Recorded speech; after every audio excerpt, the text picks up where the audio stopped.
में सबसे पहले डालते नजर आज के मुख्य समाचारों पर। जिला प्रभारी मंत्री डॉक्टर बीडी कल्ला पीड़िता के घर पहुंचे। गुरुवाला 5 लाख की सहायता राशि का सौंपा चेक। जलने से 30 वर्षीय पीड़िता की मौत। विवादित कृषि कानूनों के खिलाफ 13 मार्च को हुई किसान महापंचायत। किसानों ने कमान की खेती की।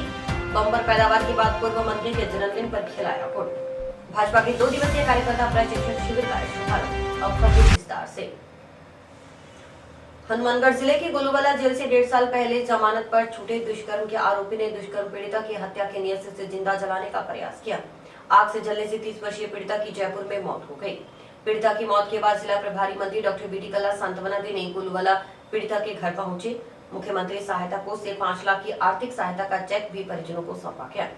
इस दौरान जिला कलेक्टर जाकिर हुसैन, एसपी प्रीति जैन समेत आला अधिकारी मौजूद रहे। बताया गया कि मुख्यमंत्री अशोक गहलोत ने तत्काल आर्थिक सहायता दिए जाने के निर्देश दिए थे।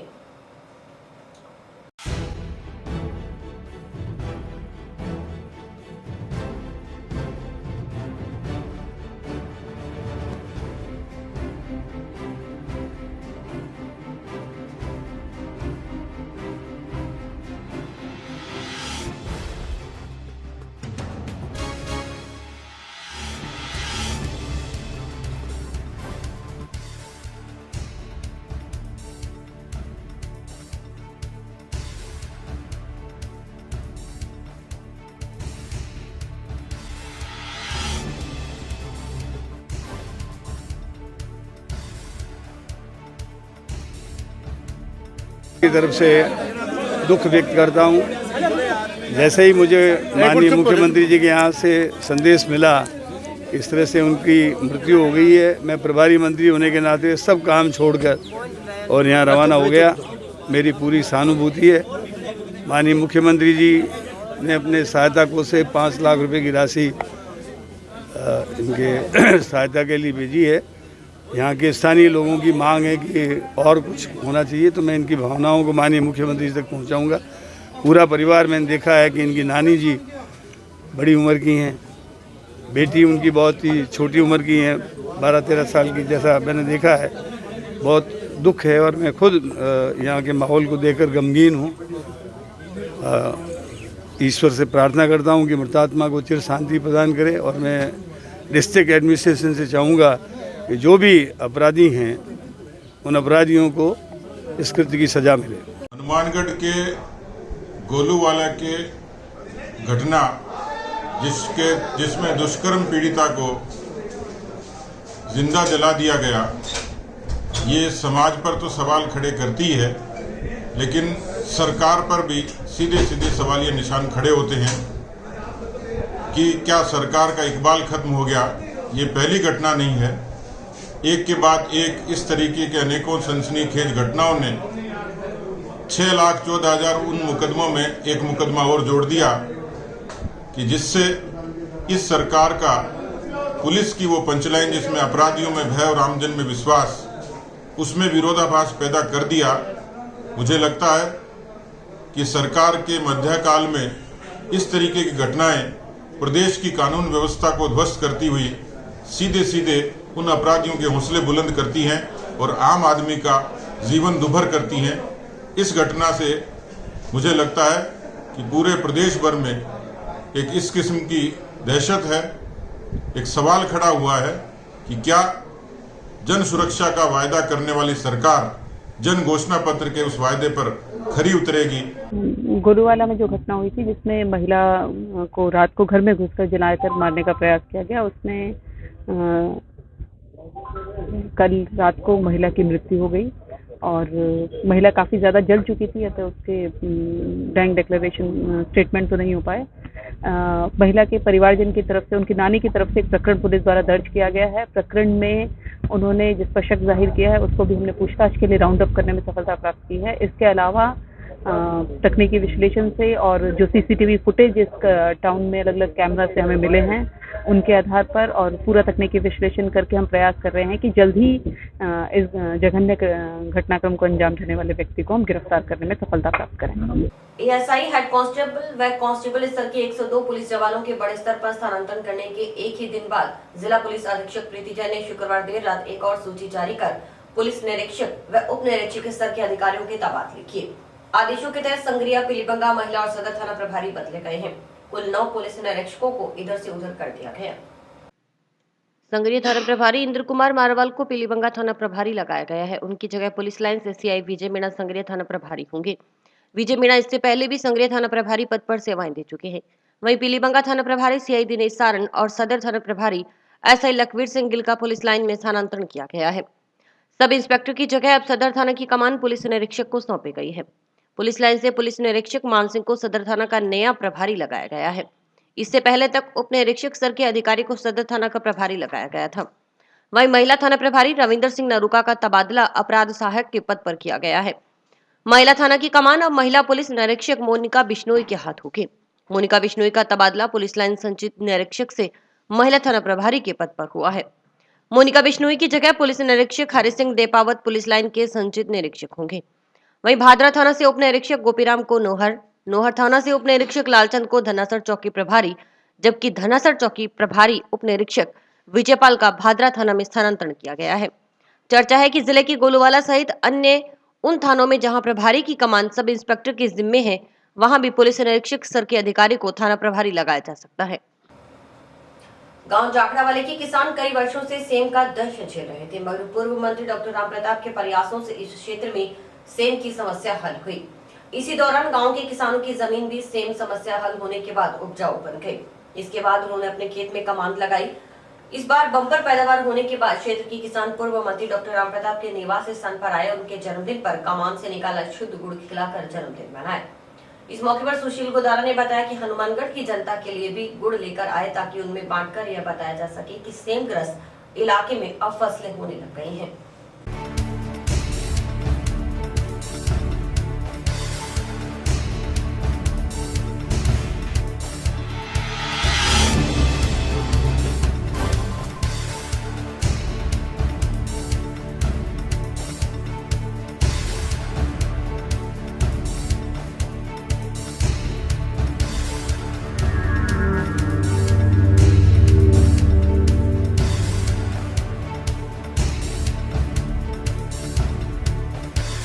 और ये 40 साल से हमारे स्वयंग्रस्त जमीन थी।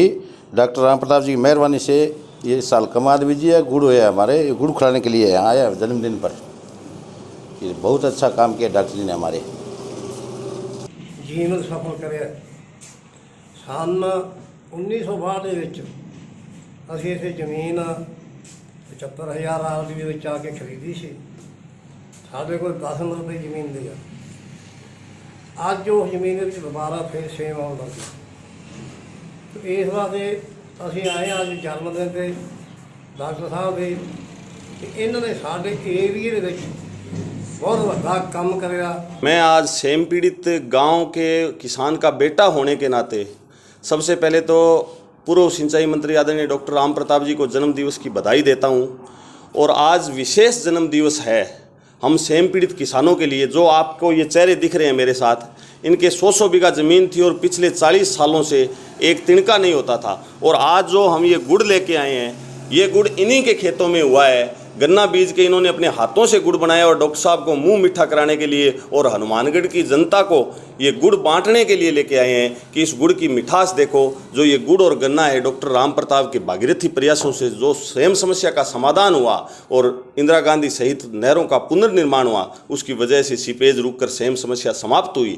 इस वजह से वहाँ खेतों में हज़ारों बीघा ऐसे हज़ारों किसान परिवार हैं जिनके फसलें होने लग गई। और ये जो गुड़ दिख रहा है आज, ये उसका प्रतीक है, ये उसका साक्ष्य है, सबूत है कि वहाँ कितनी अच्छी फसलें होने लगी है। इसलिए किसान धन्यवाद स्वरूप और लोगों को जगाने के लिए कि ऐसे किसान मसीहा का साथ देना चाहिए जो ऐसे किसानों का भला कर सकता है। इस वजह से हम आज यहाँ विशेष जन्मदिन मनाया और डॉक्टर साहब ने भी केक के रूप में आज ये गुड़ खिलाकर, गुड़ काट कर और ये जन्मदिन मनाया है। मैं उनसे ईश्वर से ऐसी प्रार्थना करता हूँ कि ऐसे किसान मसीहा को हमेशा स्वस्थ और गतिमान रखे।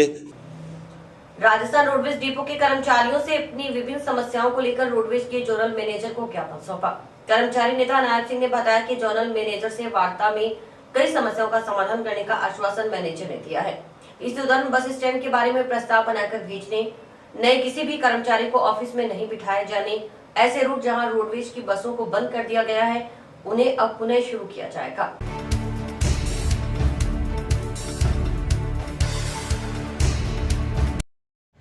दिशा निर्देश संचालन व्यवस्था को सुधारने के लिए दिए गए हैं। साथ ही कल यूनियन के कर्मचारियों द्वारा ज्ञापन भी दिया गया था मेरे को, तो जिनका समाधान डिपो स्तर से होने लायक था वो पूनिया जी को मैंने डायरेक्शन दे दिए हैं। वो यहाँ से उनकी समस्याओं का समाधान हो जाएगा। कुछ इनकी समस्याएं मुख्यालय स्तर की है। रिटायर्ड कर्मचारियों का जो पेमेंट है वो जब तक गवर्नमेंट से सपोर्ट नहीं मिल जाता तब तक वो संभव नहीं हो पाएगा।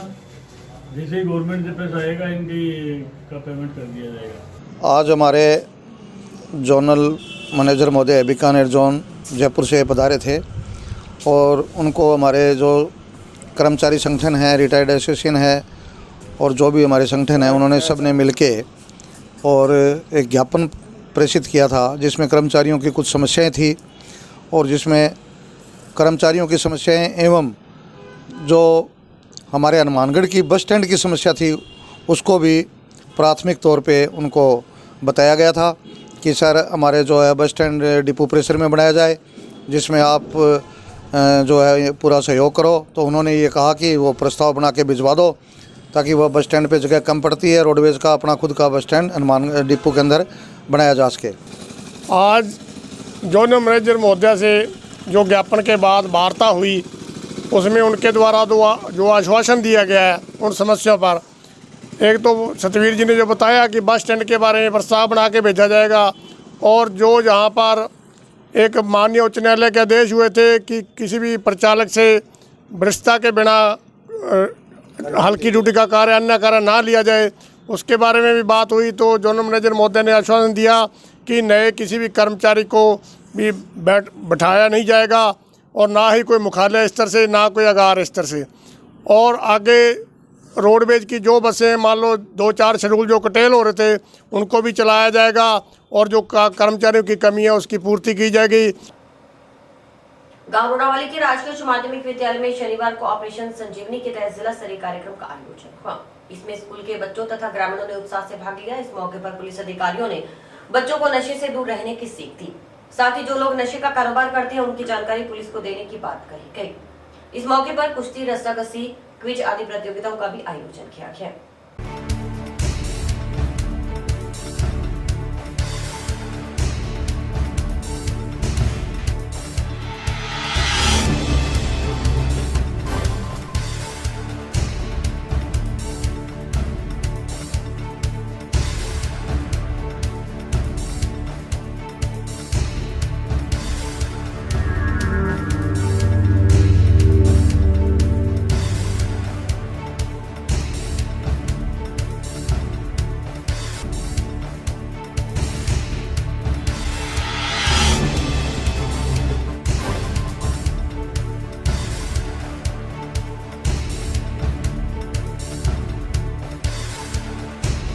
वो कौन नशा बेचता है हम बहुत बार बात करते हैं।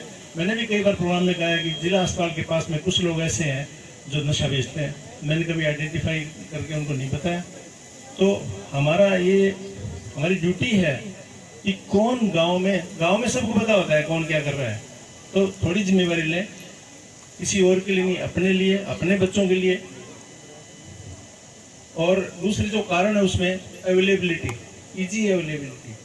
जो मेडिकल नशे की बात करें, दुकानों पे नहीं बिकता लेकिन कहीं भी मिल जाएगा। बहुत प्रयास हो रहे हैं, केस बहुत ज़्यादा दर्ज हुए हैं, लेकिन सिर्फ केस करके और उनको दंडित करके नहीं रोका जा सकता। दूसरा, आपने जैसे बताया कि जो नशे की लत में पड़ गए उनको मुख्य धारा में कैसे लाया जाए, उसके लिए नशा मुक्ति केंद्र भी हैं। जिला अस्पताल में बहुत अच्छी व्यवस्थाएं हैं, वहाँ पे साइकेट्रिस्ट हैं। और अगर विल पावर है व्यक्ति में कि मुझे नशा छोड़ना है, वो छोड़ सकता है। पहले गांव में स्पोर्ट्स गेम्स, फुटबॉल, कबड्डी ऐसे प्रोग्राम होते रहते थे। मुझे नहीं लगता अब किसी गांव में ऐसे होते हैं क्या। खेल, पढ़ाई के बाद में खेल सबसे बड़ा साधन है कि आपको व्यस्त रखता है, आप स्वस्थ रहते हैं और नशे की ओर अग्रसर नहीं होंगे। एक नशा करने वाले का पूरा परिवार, पूरा समाज, पूरी गली भयभीत रहती है उससे। माँ बाप लाचार हो जाते हैं, बीवी बेबस हो जाती है और बच्चे मायूसी में अपना जीवन बिताते हैं। अड़ोस पड़ोस वाले भी उससे भयभीत होते हैं, नशा करने वाले से। तो आइए एक ऐसे परिवार से आपका परिचय करवाने जा रहे हैं जिसमें नशा नहीं किया, वो छोड़ दिया कब का ही। मैंने आपको पता था, मैं काम करने लग गया था। मेरे मुंह से शराब की बदबू आ रही है। नहीं यार, कौन जी? नंदू सरपंच जी कोई बात नहीं, आप चिंता मत करो, मैं ले आऊंगा दवाई मेरी माँ के लिए, आप जाओ। हाँ ये जी है। कमाल है। अरे तुम लोग कब सुधरोगे? काल क्यों गांव को खराब कर रहे हो? और सरपंच जी जल्दी सुधर जाओ, झूठ होता है।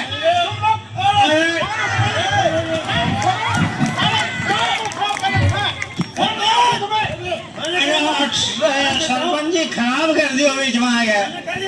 सरपंच जी अब बोतल पी लो, फिर बताओ खाने में।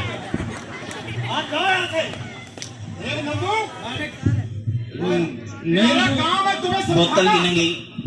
और तुम लोग अगर रास्ते पे नहीं आए तो अंधेरे में डूब के मर जाओगे। तेरी माँ बीमार है, तुम यहाँ नशा कर रहे हो। आप अपना काम कीजिए, देख लो, ये जानता नहीं है क्या है। बड़े बड़ों को लाइन पे लाया मैं इसमें। कौन जी मनदेव? आप जाओ यहाँ से, मेरे दोस्त हैं। अरे मेरा काम है तुम्हें समझाना, नहीं समझना तो जाओ कुएं में गिरो। कुआ कटे नंदू सबका बंधु। सरपंच जी डरा दो नहीं मैं। सरपंच साहब प्रोग्राम में जाओ, हटके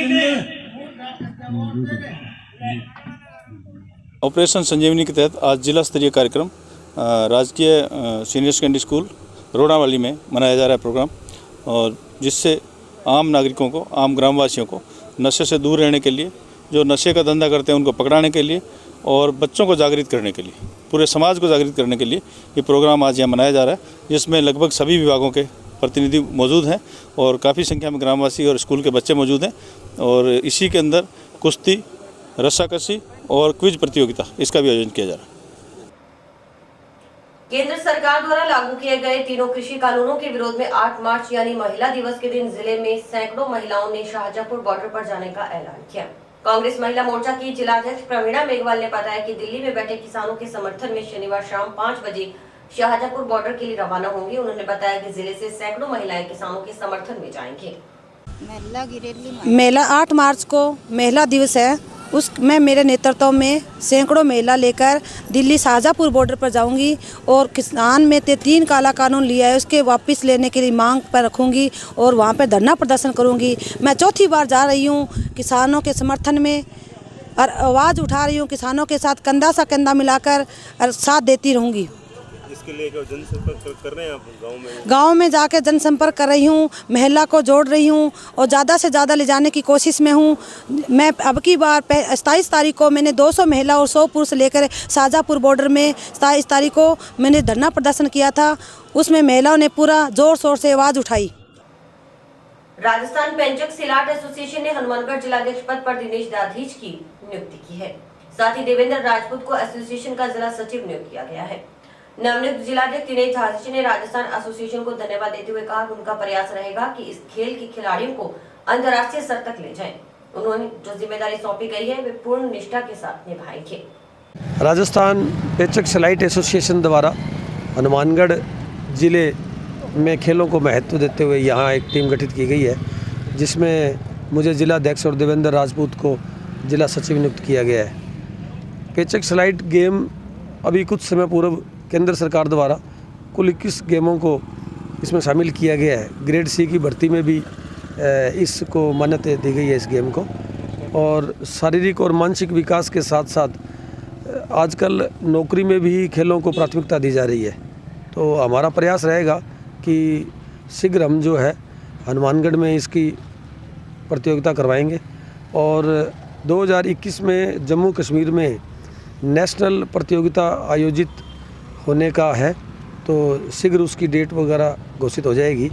यूनिवर्सिटी में, रेलवे बोर्ड में, पुलिस, राजस्थान पुलिस में भी इस गेम को मान्यता दी गई है और शीघ्र जो है राजस्थान पुलिस के कर्मचारियों द्वारा भी इसकी प्रतियोगिता करवाई जाएगी और उसमें से सेलेक्ट होकर फिर आगे नेशनल खेलेंगे। तो प्रयास रहेगा कि हनुमानगढ़ में अधिक से अधिक खिलाड़ी जो है इसमें भाग लें और नेशनल लेवल तक, इंटरनेशनल लेवल तक जो है इस खेल के माध्यम से हनुमानगढ़ जिले का नाम हो।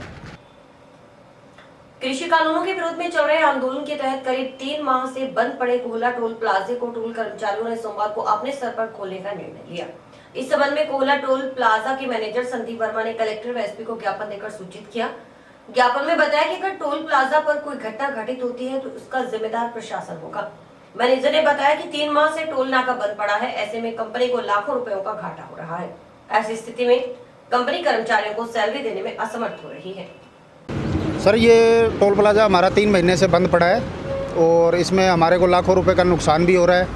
और पहले तो कंपनी सैलरी के लिए भी कह रही थी, अब कंपनी हो सकता है सैलरी के लिए भी मना कर दें, तो क्योंकि कंपनी का भी करोड़ों रुपए का नुकसान हो रहा है। जब टोल बंद पड़ा है तो कंपनी कहाँ से सैलरी देगी।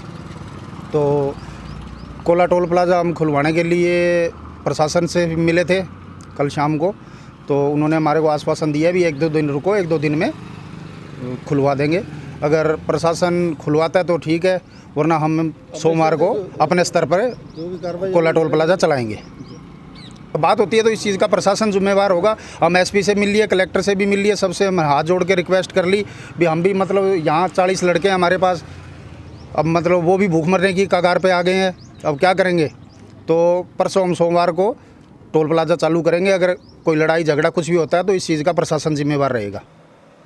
किसान संयुक्त मोर्चा की ओर से किसान आंदोलन के 100 दिन पूरे होने पर शनिवार को कला दिवस मनाया गया। किसान नेता रघुवीर वर्मा ने कहा कि दिल्ली में चल रहे आंदोलन को करीब 100 दिन हो गए हैं, ऐसे में 272 किसान शहीद भी हो गए।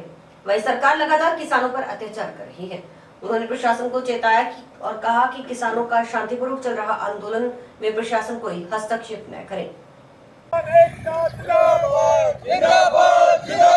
तीनों काले कानून वापस लेने होंगे, तीनों काले कानून वापस लेने होंगे। नहीं चलेगी, नहीं चलेगी मोदी तेरी गुंडागर्दी, नहीं चलेगी, नहीं चलेगी हमारी अडारी की दलाल मोदी सरकार मुर्दाबाद, मुर्दाबाद, मुर्दाबाद। मजदूर एकता जिंदाबाद, मजदूर एकता जिंदाबाद, मजदूर एकता जिंदाबाद, मजदूर।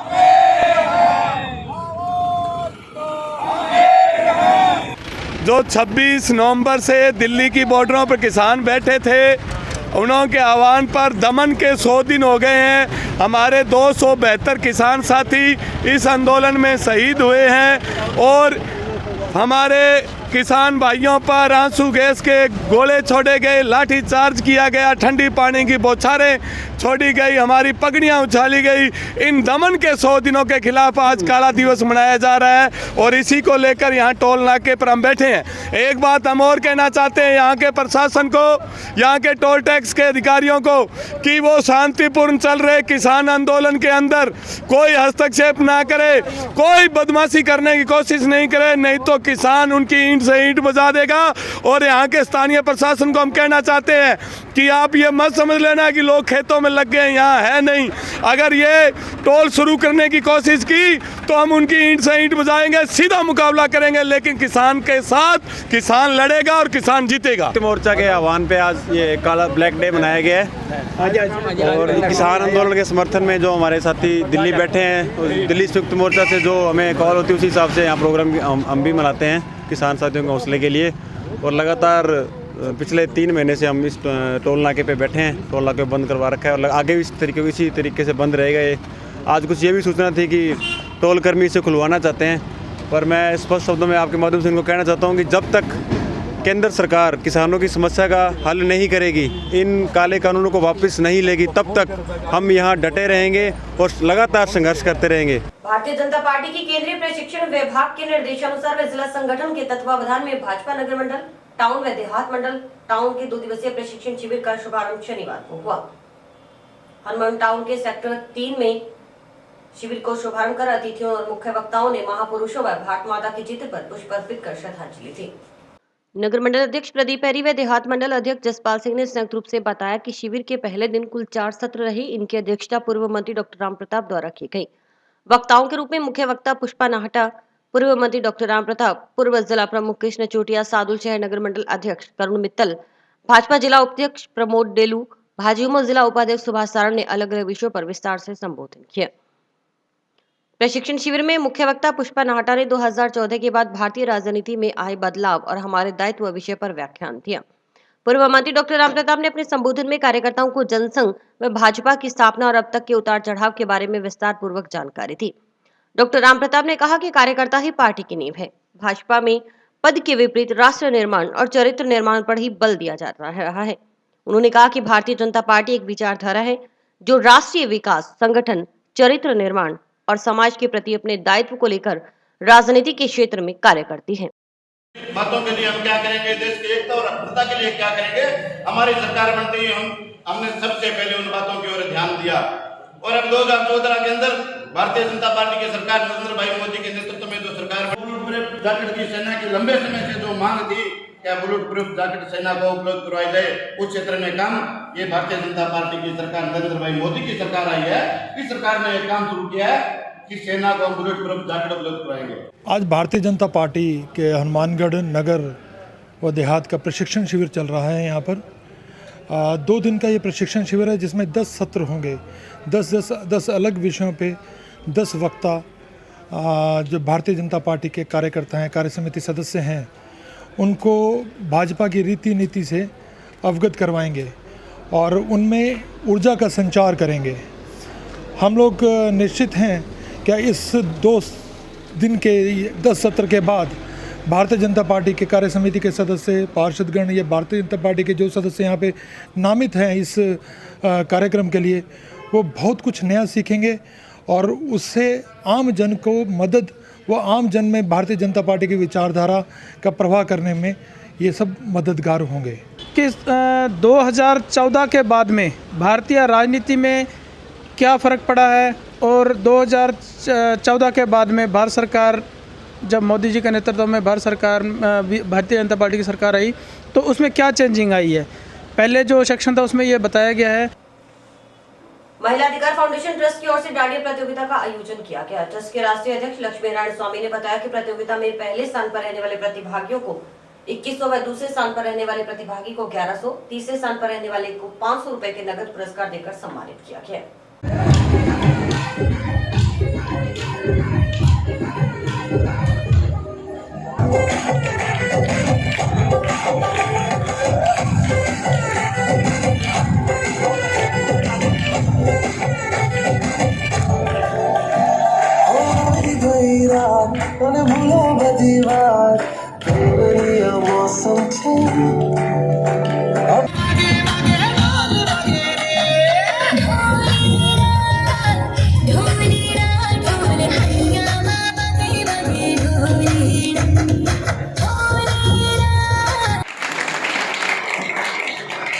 जहाँ तक महिला अधिकारिता फाउंडेशन के कार्यों की बात है तो लक्ष्मी नारायण जी इसके लिए हमेशा इस श्रेणी में अग्रणी रहे हैं और महिला सशक्तिकरण से संबंधित अनेक कार्यक्रम आयोजित करवाते रहते हैं। क्योंकि 8 मार्च को महिला दिवस है और महिला दिवस के उपलक्ष्य में ये कार्यक्रम और कोरोना काल से निकलकर जब हम यहाँ आए हैं और ऐसा कार्यक्रम आयोजित होना एक मरुस्थल में फूल खिलने के समान लग रहा है। महिला सशक्तिकरण यानी महिलाएं हर क्षेत्र में आगे आ रही हैं, उन्हें आगे आना चाहिए और इसके लिए जो प्रयास किए जा रहे हैं समय समय पर वो वास्तव में काबिले तारीफ हैं। ये प्रोग्राम मुझे बहुत अच्छा लगा जो इन्होंने ऑर्गेनाइज़ किया है और ऐसे प्रोग्राम ये करवाते रहते हैं और इससे महिलाओं को बहुत प्रोत्साहन मिलता है और ये हमें बहुत अच्छा लगा। इसमें महिलाओं को प्रोत्साहन देने के लिए जैसे डांस और प्रलेखन, डांडिया, गरबा, इन सब के लिए ये प्रोग्राम किया कि जो महिलाएं हैं वो किसी से कम नहीं है और वो हमेशा आगे रहना चाहेंगी। तो ये जो प्रोग्राम है इससे हमें ये सीख मिलती है कि हमें महिलाओं को हमेशा ऊपर रखना चाहिए। यहाँ पर डांस किया है और बहुत ही अच्छा था, यहाँ का फंक्शन भी काफ़ी अच्छा है। बाकी कोरोना के बाद तो ये मुश्किल था लेकिन फिर भी बहुत ही अच्छा हुआ कि मतलब सब सेलिब्रेट कर रहे हैं इस दिवस को। आज महिला अधिकार फाउंडेशन ट्रस्ट की ओर से महिला दिवस पे डांडिया का प्रतियोगिता रखी गई है, जिसमें विभिन्न स्कूलों की बच्चियों ने पार्टिसिपेट किया है। तो कार्यक्रम के माध्यम से हम बालिका शिक्षा को बढ़ावा मिले, ये संदेश देना चाहते हैं। जंक्शन स्थित राजकीय बालिका उच्च माध्यमिक विद्यालय में शनिवार को वार्षिक उत्सव व पुरस्कार वितरण समारोह का आयोजन हुआ। प्रधानाचार्य सीमा बल्ला ने बताया कि इस मौके पर बोर्ड परीक्षा में अव्वल रही छात्राओं तथा अन्य गतिविधियों में बेहतरीन प्रदर्शन करने वाली छात्राओं को शाला परिवार की ओर से सम्मानित किया गया।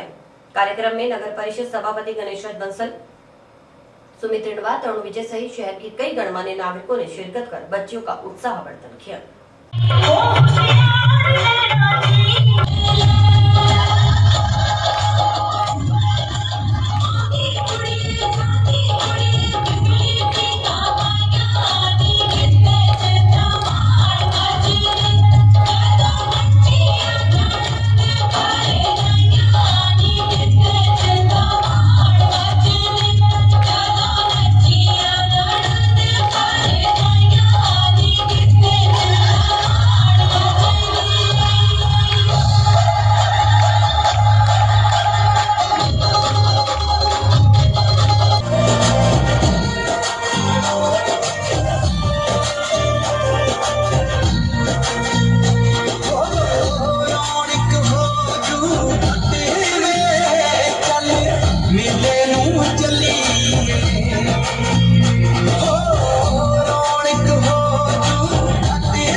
पधारे, मैंने पहले भी नाम बोला था।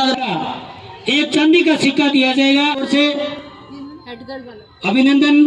कि जब से मैडम सीमा जी आए हैं 2013 से इस विद्यालय का जो हाल था वो बहुत ही उस समय बेहाल ही कहूँगा मैं। और उसके बाद आज ये आप देख रहे हो यहाँ पर ये सारा इस विद्यालय के संस्था प्रधान सीमा जी और विद्यालय स्टाफ और यहाँ जो उमा जन कल्याण समिति के जो कार्य कर रही है यहाँ पे, मैं उसका जोरदार जो है शब्दों में अभिनंदन करना चाहूँगा।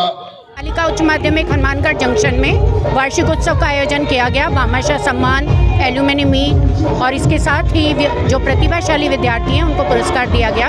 विभिन्न प्रोग्राम और विभिन्न गतिविधियां कोरोना और उस पर दी गई और समस्त समाज का सहयोग मिला, इसके लिए धन्यवाद। केंद्र सरकार की कृषि कानूनों के खिलाफ जारी आंदोलन के बीच हनुमानगढ़ में 13 मार्च को किसान महापंचायत होगी। महापंचायत को पंजाबी कलाकार व किसान आंदोलन के नेता संबोधित करेंगे। महापंचायत को लेकर शुक्रवार को जंक्शन के आदर्श बाल निकुंज विद्यालय में किसान संगठनों की बैठक पंजाबी गायक और गीतकार पवनदीप सिंह बराड़ उर्फ श्री बराड़ की अध्यक्षता में संपन्न हुई।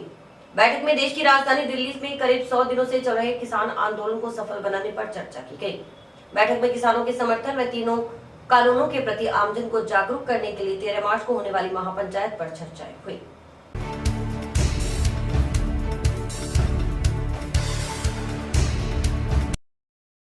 ਸਿੰਗਰ 20 ਤੋਂ 25 ਆ ਰਹੇ ਜੀ, 30 ਦੇ ਤਕਰੀਬਨ ਹੈਗੇ ਆ, ਪਰ 20 ਤੋਂ 25 ਮੈਂ ਕਹਿਣਾ ਲਗਭਗ ਜਿਨ੍ਹਾਂ ਦਾ ਕਨਫਰਮ ਹੈਗਾ। कोई बड़ा अखाड़ा लगने की है यहाँ पे? ਅਖਾੜਾ ਮਹਾਪੰਚਾਇਤ ਹੈ ਜੀ। ਸਿੰਗਰ ਵੀ ਆ ਰਹੇ ਆ ਤਾਂ ਅਸੀਂ ਜੇ ਆਪਦੇ ਗੀਤਾਂ ਰਾਹੀਂ ਵੀ ਅੱਜ ਕੱਲ੍ਹ ਅਸੀਂ ਗੀਤ ਕੱਢਦੇ ਹਾਂ ਤਾਂ ਕਿਸਾਨੀ ਦੇ ਹੱਕਾਂ ਲਈ ਗੀਤ ਜ਼ਿਆਦਾ ਕੱਢਦੇ ਹਾਂ।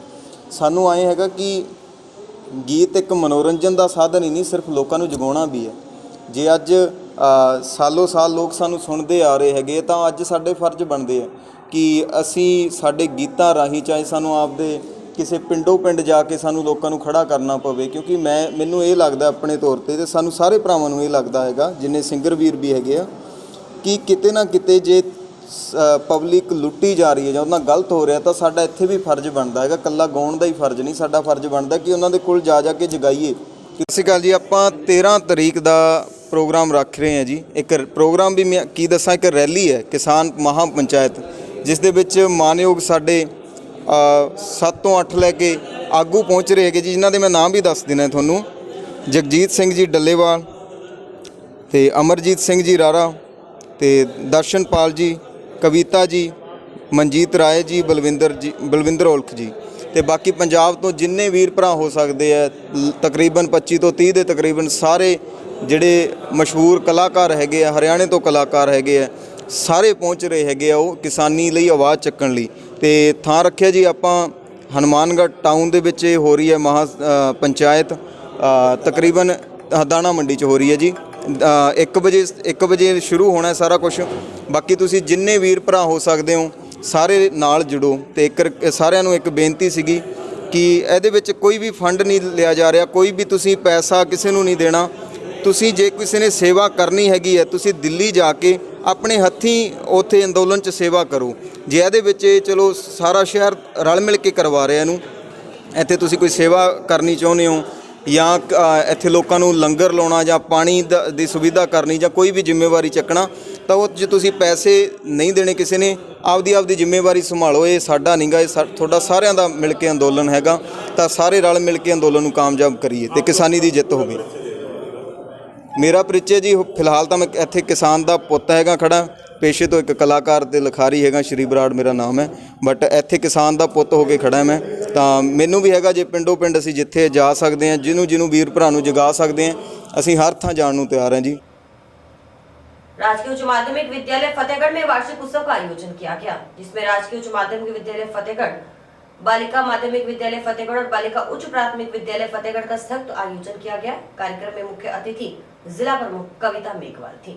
भगवान की कमाई कहते हैं कि पर भारत के काल में अगर हम 1 रुपए देते हैं तो 100 रुपए बंद कर वापस आता है, जरूर आएगा निश्चित रूप से।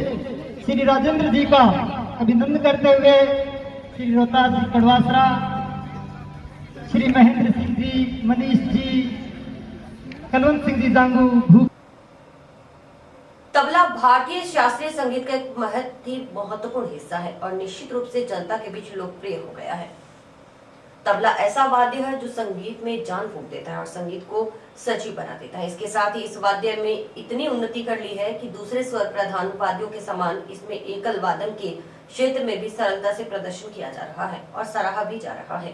यह कहना है हनुमानगढ़ आए तबला वादक तानसेन श्रीवास्तव का। वे शनिवार को अखिल भारतीय गांधर्व महाविद्यालय मुंबई व प्राचीन कला केंद्र चंडीगढ़ द्वारा संगीत परीक्षा का अधिकृत केंद्र हनुमानगढ़ में संगीत टीचर गुलशन अरोड़ा के पास आए थे। इस दौरान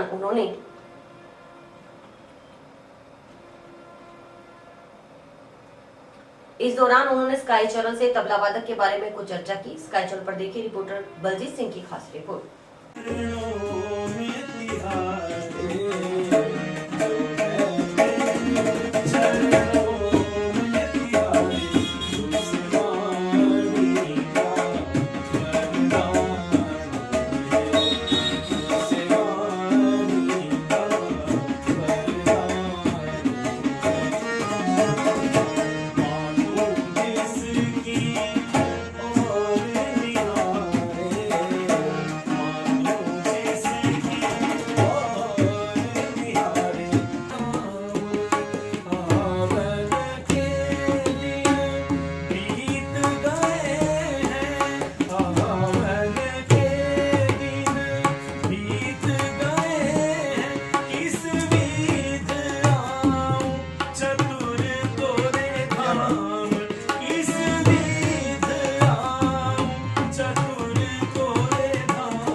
मैं गांधर्व महाविद्यालय मंडल मीरज, जो कि भारत की बहुत प्रतिष्ठित संस्था है, पंडित विष्णु पलुस्कर जी ने इसको स्थापित किया और उनका एक ही उद्देश्य था, क्योंकि विष्णु पलुस्कर जी ने हमेशा जीवन भर एक योगी की तरह जीवन जिया उन्होंने, और हमेशा संगीत को एक आध्यात्म की तरह उन्होंने लिया। जगह जगह मंदिरों में जाके अपना संगीत का गायन वादन करना। तो उनका एक उद्देश्य था कि भारत में संगीत का जो योगदान है, क्योंकि ये संगीत को आप आधा क्या 70% आप आध्यात्म मान सकते हैं, क्योंकि संगीत का जो नाद ब्रह्म है और हमारे आध्यात्म में जो नादब्रह्म है, जो कि आप पांडित्य जो ज्ञानी लोग होते हैं जो साउथ के, जो कि कहना चाहिए जो श्लोकों का जो उच्चारण करते हैं, तो जो एनर्जी उनके श्लोक के उच्चारण से आती है वो हम 7 सुरों से करते हैं। लेकिन यहाँ पे उच्चारण के लिए हमारे पास श्लोक नहीं होते हैं, हमारे पास स्वर होते हैं, पूरी मेलोडी का एक पार्ट होता है। दूसरी बात मैं ये भी कहना चाहता हूँ कि जहाँ पे भाषा खत्म होती है वहाँ से संगीत शुरू होता है, क्योंकि भाषा आपको एक बंधन में बांधती है, क्षेत्र के बंधन में या एक सब्जेक्ट के बंधन में बांधती है। लेकिन संगीत इतना विस्तारित है कि आप किसी भी उसमें विषय में बात कर सकते हैं और समझा सकते हैं बिना कुछ भाषा के।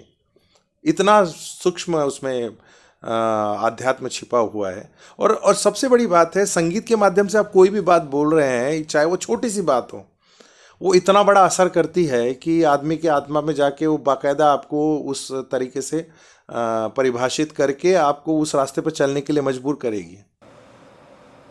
जंक्शन से धान मंडी में नव दुर्गा मंदिर धर्मशाला में रविवार से श्रीमद् भागवत कथा शुरू होगी। आयोजकों ने बताया कि संगीत में श्रीमद् भागवत कथा का वाचन वृंदावन वाले कथावाचक नवल किशोर शर्मा करेंगे।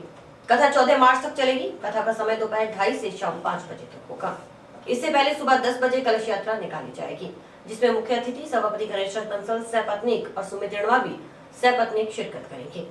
श्री राधे राधे संगीत में ही श्रीमद् भागवत कथा दिनांक 7 मार्च 2021 से 14 मार्च 2021 तक, कल 7 मार्च को सुबह 10:15 बजे नव दुर्गा मंदिर धर्मशाला से कलश यात्रा प्रारंभ होगी, जिसके मुख्य जजमान सभापति सहपत्नीक श्री गणेश राजी बंसल होंगे।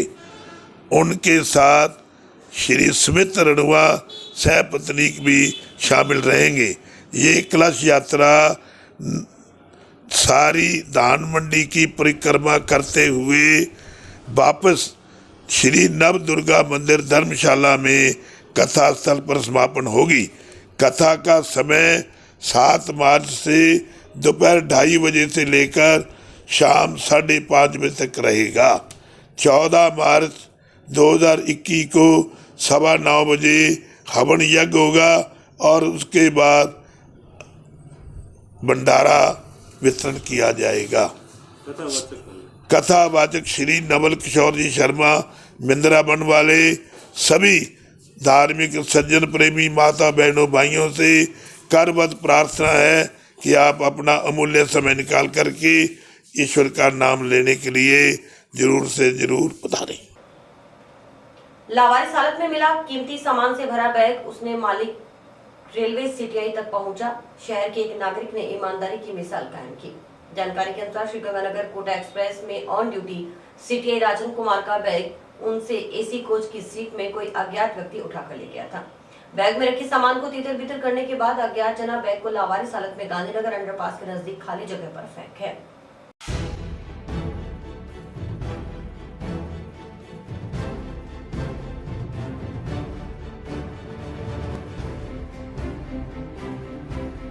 कोटा गंगानगर एक्सप्रेस के अंदर गंगानगर से आए हुए थे सीटीआई रेलवे के राजीव कुमार जी।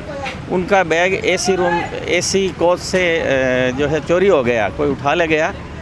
उसके बाद में वो गांधीनगर कल्याण भूमि अंडरपास के पास में जो सुनसान जगह पड़ी है उसमें से कुछ सामान निकाला होगा, मुझे तो नहीं पता, लेकिन वो यहाँ फेंक गया। उसके बाद में मैं सुबह 6 बजे यहाँ घूमने आया तो मैंने वो काले रंग की वस्तु सी देखी और बैग था उसमें। मैं दूर खड़ा रहा, मैंने कहा भाई लावारिस से पता नहीं क्या हो। मैंने इधर उधर फ़ोन किए पड़ोस में, 5-4 लोग आ गए वहाँ पे, तो उन्होंने देखा। 1-1.5 घंटे हमने इंतज़ार किया और उसके बाद में उसकी चैन खोल करके देखा तो उसमें ऊपर वाली जेब में उसका सीटीआई का आई कार्ड मिल गया रेलवे का। उसमें मोबाइल नंबर थे। उस पर मैंने फ़ोन किया तो वो जयपुर से बोल रहे थे। पहले उठाया नहीं, बाद में जयपुर से कह जी मैं तो जयपुर। मैंने कहा साहब ये बैग आपका है, ये हमें यहाँ मिल गया है। कह जी बहुत बहुत धन्यवाद, वो मिल गया। तो मैं रात को आऊँगा अरावली से 2:30 बजे, तो आप दे दो तो बड़ी। तो वो मैंने आज जो है 2:30 बजे रात को वो आए, उसमें दे दिया। उसके अंदर करीब वो बता रहे थे 40-45 हज़ार का सामान था। एक तो रेलवे की वो पोस्ट स्वाइप मशीन थी लगभग 20 हज़ार की, और उनके पास थे रेलवे के वर्दी वगैरह, कागजात, उसका पावर बैंक और ये ऐसे सामान था कीमती, तो वो बिल्कुल सुरक्षित उन्हें मिल गया। उन्होंने धन्यवाद दिया। और इसी के साथ समाचार समाप्त हुए। रोजाना देखते रहिए समाचार। नमस्कार।